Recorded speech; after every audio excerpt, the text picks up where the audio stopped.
So hello everyone, I am Marco Ponzetti from the University of L'Aquila, Italy, and I'm interested in extracellular vesicles in bone metastases and osteosarcoma.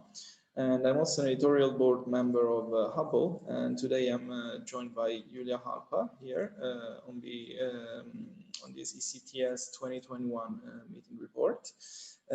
Because Julia presented a very interesting work about osteoclast diversity, DCTS. Please tell us something about yourself. Hello, Marco. Nice to meet you. My name is Julia. I come from Austria, and I did my bachelor and master studies at the Medical University of Innsbruck in molecular medicine. And after that, I decided to join the team of Claudine Blanc in southern France, here in Nice.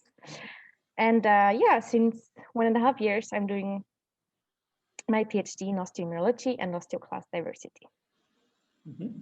So that's great. So can you tell us about the key findings of the work you presented at DCTS 2021 prime time? So I presented you the very novel single-cell RNA sequencing approach that we did on a mature osteoclast.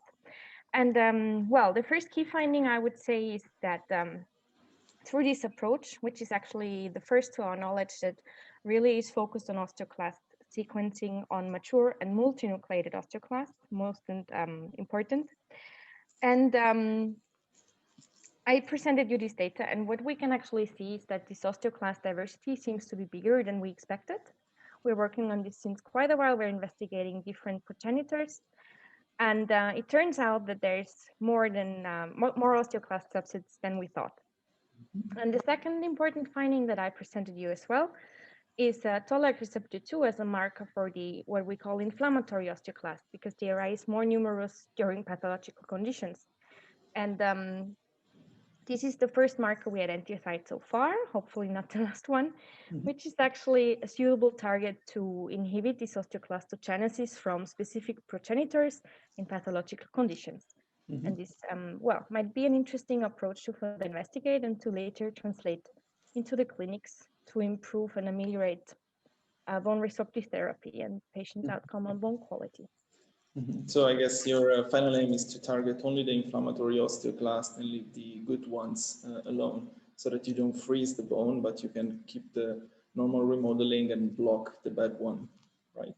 Exactly, very well summarized.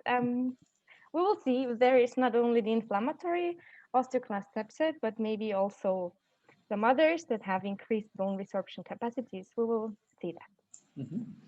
Well, so what's next in your career, you think? What do you want to do next?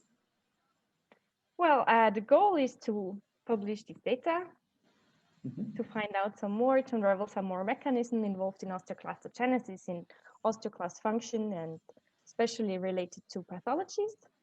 And then, well, I still have some time to go here in my PhD. I'm only second year, so I just hope that I can continue the work with a lot of fun in this great team. And then I will see where my future takes me. See, that's great. So thank you very much for being with HubLE today, and congratulations again for your work, and keep up the great science. See you next time. Thank you, Marco.